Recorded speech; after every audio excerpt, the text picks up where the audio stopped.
People from Viking times had the most disturbing morning rituals in history. The urine was still warm when Ragnar Ironbeard rubbed it into his teeth with a piece of rotting walrus bone. Every morning in his longhouse near Trondheim, Norway, around 950 AD, this Viking chieftain started his day by collecting fresh human piss from a communal pot and scrubbing it across his gums until they bled. The smell would stay on his breath for hours, mixing with the taste of yesterday's fermented herring, and creating a stench so powerful that even his own warriors kept their distance during morning meeting. But Ragnar wasn't trying to disgust anyone. He was following the most sacred morning ritual of his people, one that Viking men performed religiously for over 300 years. The urine contained ammonia that Vikings believed would strengthen their teeth and protect them from the evil spirits that caused tooth decay. They were partially right about the cleaning power, but completely wrong about everything else.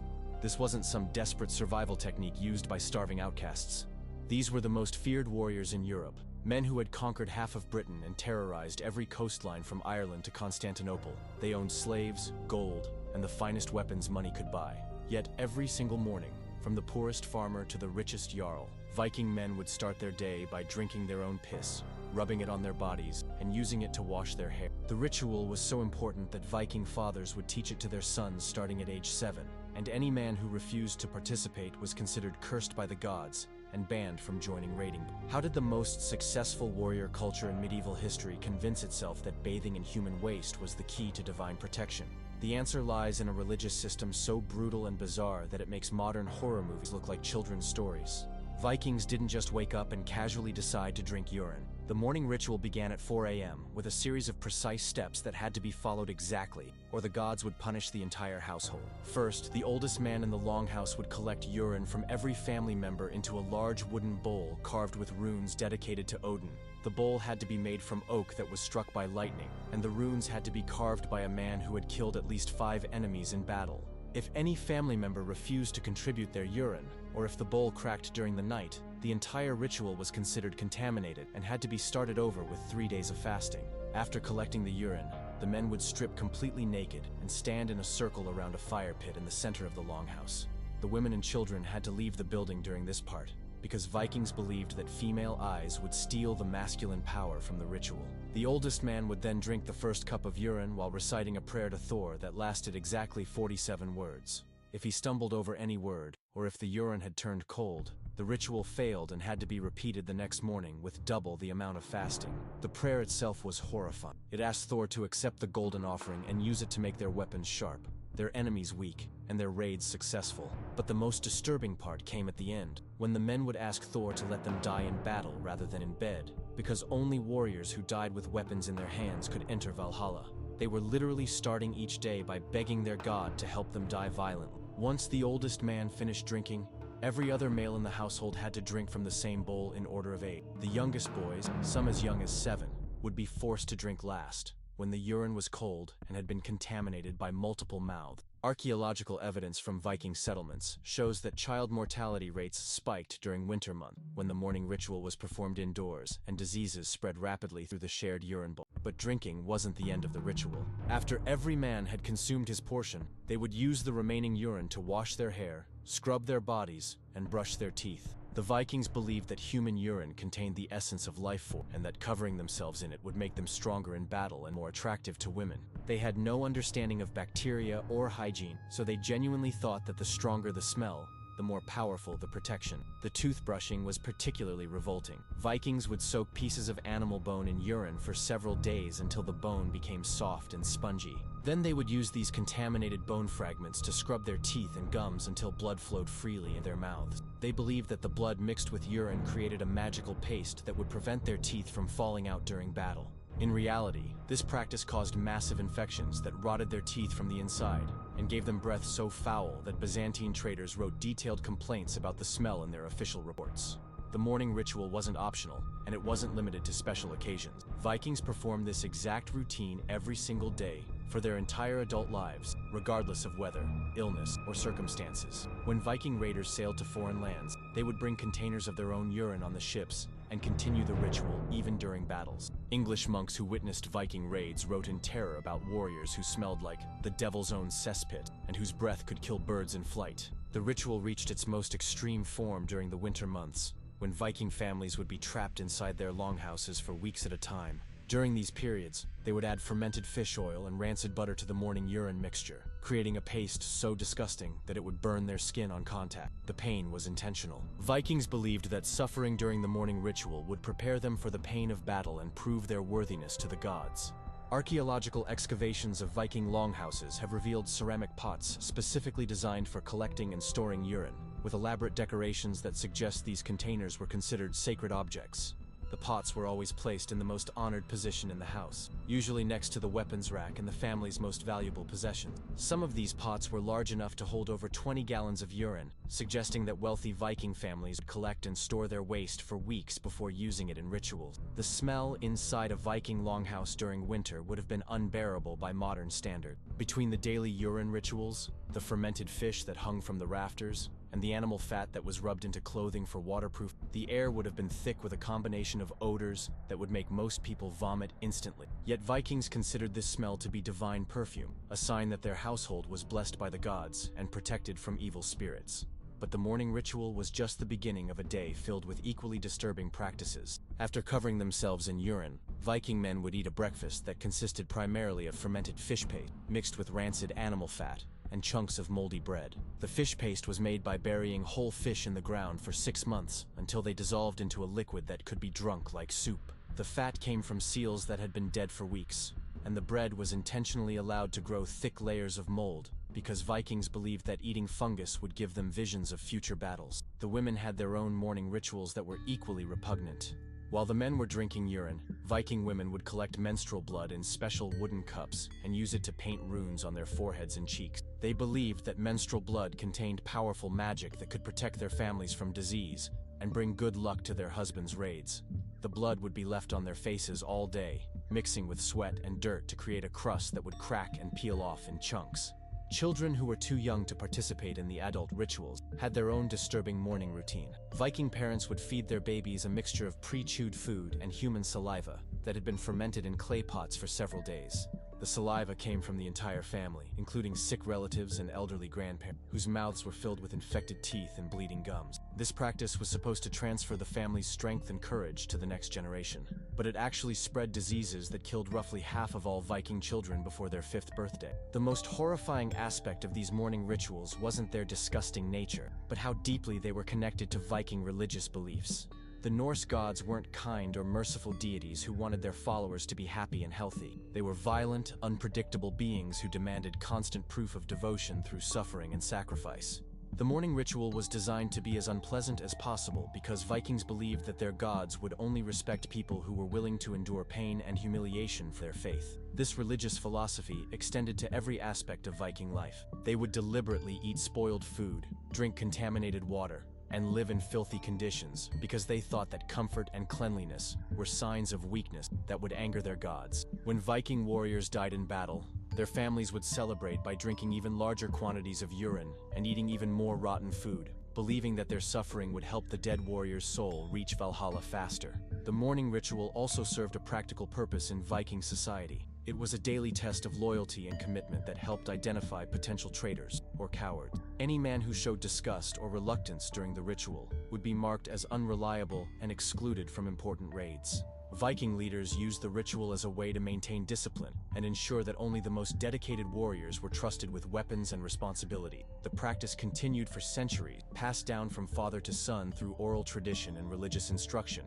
Even as Vikings began converting to Christianity in the 10th and 11th centuries, many families continued performing the morning ritual in secret, believing that abandoning their ancestral practices would bring terrible curses upon their household. Some Christian Viking families developed modified versions of the ritual that replaced urine with holy water, but kept all the other disgusting elements intact. The end of the morning ritual came gradually as Viking society changed and modernized. By the 12th century, most Scandinavian communities had abandoned the practice in favor of Christian prayer and cleaner hygiene habits. But traces of the old ritual survived in folk traditions and superstitions that persisted for hundreds of years. As late as the 16th century, some Norwegian farmers would still drink small amounts of urine on special occasions, claiming it was an ancient remedy for illness and bad luck. Modern archaeological evidence has confirmed the historical accounts of these morning rituals through chemical analysis of Viking settlement sites. Researchers have found high concentrations of urea and ammonia in the soil around longhouse sites. along with ceramic fragments that show clear signs of being used to store and process human waste. DNA analysis of Viking teeth has revealed the extensive damage caused by their urine-based dental hygiene, with infection rates far higher than any other medieval population. The legacy of Viking mourning rituals extends far beyond simple historical curiosity. These practices reveal how deeply religious belief can influence human behavior, even to the point of convincing people to regularly consume their own waste.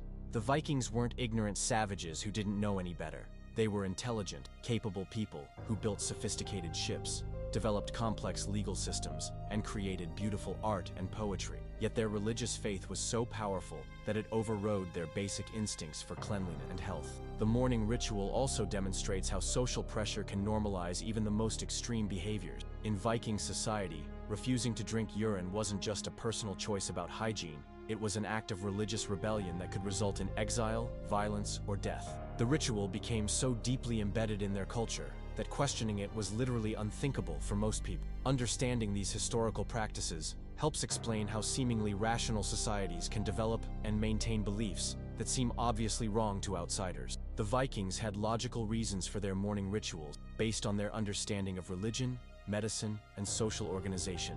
The fact that these reasons were completely incorrect doesn't change the sincerity with which they were held or the dedication with which they were practiced. The story of Viking mourning rituals serves as a powerful reminder that human behavior is shaped more by cultural beliefs than by objective reality. The same intelligence and determination that made Vikings successful warriors and explorers also convinced them to start every day by drinking their own urine and covering themselves in waste. Their mourning ritual wasn't a sign of stupidity or barbarism. It was the logical result of a worldview that prioritized religious devotion and warrior culture above personal comfort and hygiene.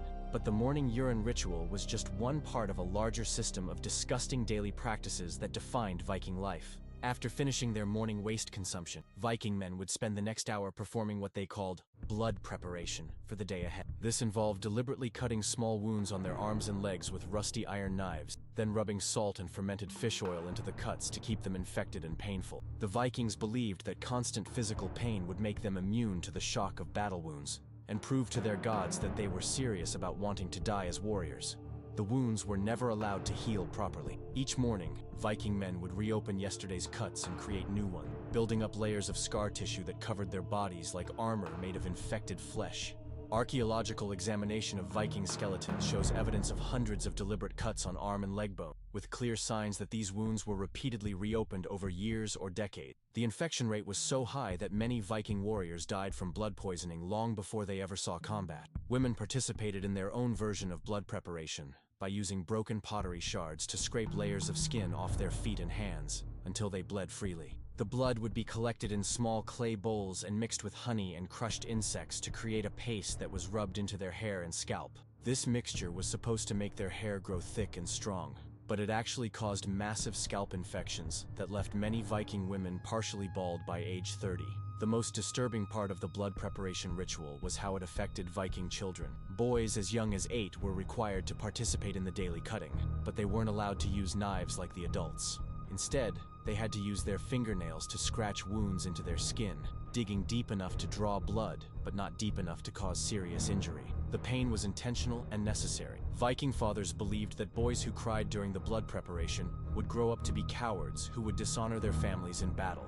Girls had an even worse experience. Starting at age 10, they were required to participate in a monthly ritual that involved burning their own skin with heated metal rods. The burns were always placed on parts of the body that would be covered by clothing, so outsiders wouldn't know the practice. The scars were considered marks of honor that proved a girl was tough enough to marry a warrior and bear strong children. Girls who refused to participate, or who screamed during the burning, were marked as unsuitable for marriage and often abandoned by their families. The burning ritual took place in the darkest corner of the longhouse, with only the women present to witness it. The metal rods were heated in the cooking fire until they glowed red hot, then pressed against the girl's skin for exactly 10 seconds, while she bit down on a piece of leather to muffle her screams. The smell of burning flesh would fill the longhouse for hours afterward, mixing with the already overwhelming odors of urine, rotting food, and unwashed bodies to create an atmosphere that would have been unbearable to anyone not raised in Viking culture. After the morning blood preparation, Viking families would gather for their daily meal, which consisted of food so rotten and contaminated that they would be considered toxic waste by modern standards. The centerpiece of every breakfast was a soup made from fish that had been buried in the ground for at least 6 months.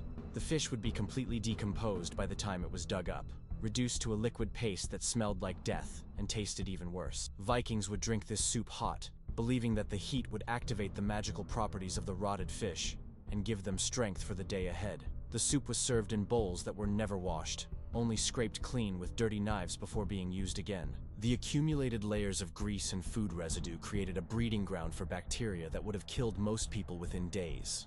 But Vikings had built up such strong resistance to disease through their lifetime exposure to contaminated food and water that they could consume toxins that would be lethal to anyone else. Alongside the fish soup, Viking families would eat bread that was intentionally made with moldy grain and contaminated water. The bread would be thick with green and black mold that would make it soft and spongy, with a taste that combined sweetness from fermentation with the bitter flavor of decay. Vikings believed that eating moldy food would give them visions of the future and help them predict the outcomes of battles and raids. The morning meal also included chunks of raw meat that had been hanging in the rafters of the longhouse for weeks, without any preservation, except salt. The meat would be covered with a thick layer of maggots that Vikings would eat along with the flesh, believing that the insects contained concentrated life force that would make them stronger and more fertile. The maggots were considered a delicacy, and Viking children would fight over who got to eat the fattest ones. After breakfast, Viking men would spend an hour sharpening their weapons while reciting prayers that asked their gods to help them kill as many enemies as possible before dying themselves. The prayers were specific and graphic, describing in detail how they wanted to cut off their enemies' heads, hands, and genital. The violence wasn't metaphorical or symbolic. Vikings genuinely wanted to cause as much pain and suffering as possible to anyone who opposed them, and they believed that their gods rewarded cruelty and brutality above all other virtues. The weapon sharpening ritual involved cutting their own fingers on the blade edges to test their sharpness, then rubbing the blood into the metal while chanting the names of everyone they planned to kill. The blood was supposed to create a magical bond between the warrior and his weapon that would make his strikes more accurate and deadly. Archaeological analysis of Viking weapons shows clear evidence of human blood residue on blade edges, confirming that this practice was widespread and regularly performed. Women had their own weapon rituals that were equally disturbing. Viking women were trained from childhood to use knives and axes, and they were expected to kill any enemy who entered their homes while the men were away on raids. Every morning, they would practice stabbing and cutting techniques on wooden dummies that were carved to look like human bodies. The dummies were painted with pig's blood to make the practice more realistic, and women were required to hit specific targets that would cause maximum pain and slow death to real end. The most skilled Viking women could kill a man in over 20 different ways, each designed to cause prolonged agony before death. They knew exactly where to cut to sever tendons without hitting major arteries, how to stab internal organs without causing immediate death, and how to remove body parts while keeping their victims conscious and aware. This knowledge was passed down from mother to daughter through practical demonstration, with older women teaching younger ones by torturing captured slaves and prisoners. The morning rituals reached their peak of horror during the winter months, when Viking families would be trapped in their longhouses for weeks at a time, with no relief from the cold, darkness, and each other's company. During these periods, the daily practices would become even more extreme and violent, as people sought ways to prove their devotion to the gods and maintain their status within the family hierarchy. Winter morning rituals included drinking larger quantities of urine mixed with blood from the daily cutting ceremonies, eating more rotten food to prove their toughness, and performing extended prayer sessions that could last for hours. The prayers would become increasingly frantic and desperate as people begged their gods to end the winter and allow them to resume raiding and killing. The psychological pressure of these extended rituals drove many Vikings to complete madness, and longhouses would echo with screaming and violence as family members turned on each other in religious frenzy. The most extreme winter ritual was called God Test, where Viking men would deliberately injure themselves in increasingly severe ways to prove their faith and courage. They would break their own fingers, burn their skin with hot coals, and even cut off pieces of their ears and noses as offerings to Odin and Thor. The injuries were permanent and disfiguring, but Vikings wore them as badges of honor that proved their worthiness to enter Valhalla when they died.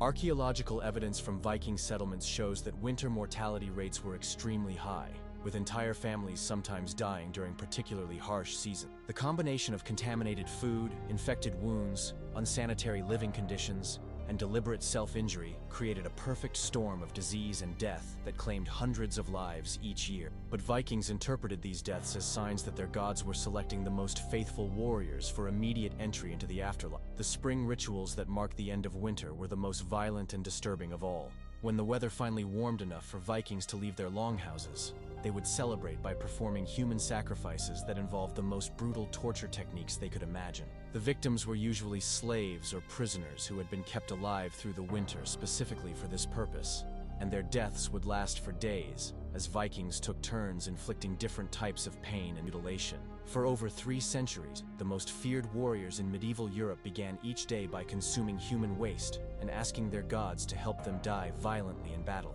They did this not because they were forced to, but because they genuinely believed it was the right thing. The mourning ritual of the Vikings stands as one of history's most disturbing examples of how religious faith can convince rational people to willingly participate in practices that seem absolutely insane to anyone outside their culture.